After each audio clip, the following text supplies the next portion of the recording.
Hello all, welcome back to tasty kitchen treats. ఇవాల్టి recipe కాకరకాయ ఉల్లికారం. దీనికోసం ఇలా ఫ్రెష్ కాకరకాయలు తీసుకోండి. దానిపైన ఉన్న చెక్కుని కొద్దిగా లైట్గా తీసేయాలి.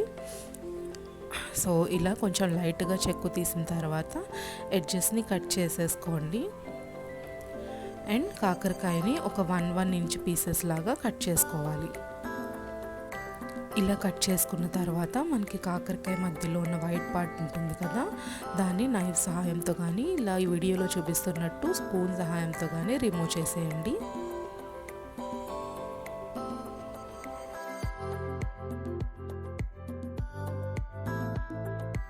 ఇప్పుడు ఇందులోకి కొద్దిగా ఉప్పు ఇంకా పసుపుని యాడ్ చేసుకొని ముక్కలన్నిటికీ పట్టేలాగా బాగా కలిపి పక్కన పెట్టుకోవాలి.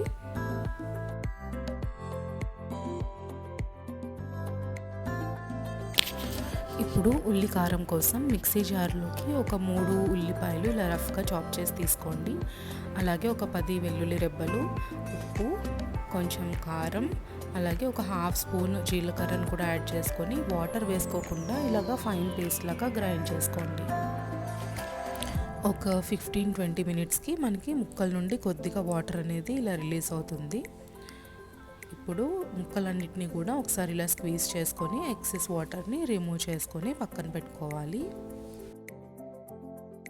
తర్వాత ఈ ముక్కల్ని ఒకసారి వాటర్లో వేసుకొని క్లీన్ చేసుకోవాలి.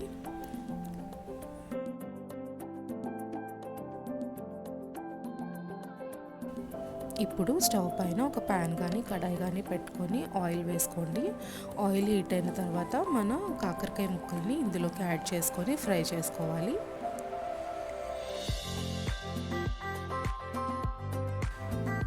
మధ్యలో ఇలా కలుపుకుంటూ అన్ని సైడ్స్ ఈక్వల్గా ఫ్రై అయ్యి ముక్క అంతా కూడా ఉడికేలాగా ఫ్రై చేసుకోవాలి.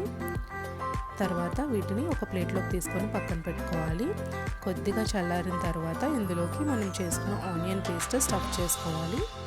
ఇప్పుడు కడాయిలోకి మళ్ళీ కొంచెం ఆయిల్ వేసి మనం స్టఫ్ చేసిన పీసెస్ని కడాయిలోకి వేసుకోవాలి. అలాగే ఏమైనా పేస్ట్ మిగిలితే అది కూడా ఇందులోకి యాడ్ చేసేసుకోవాలి.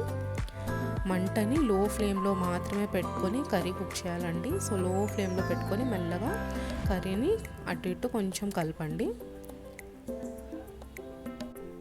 ఇలా ఒకసారి కొంచెం కలిపిన తర్వాత లిడ్ పెట్టేసి వేయించుకోవాలి. ఒక 5-6 మినిట్స్ వేగిన తర్వాత చూసారా, మంచిగా ఉల్లికారం అంతా కూడా పచ్చివాసన లేకుండా వేగిపోయింది. అండ్ మన టేస్టీ కాకరకాయ ఉల్లికారం రెడీ.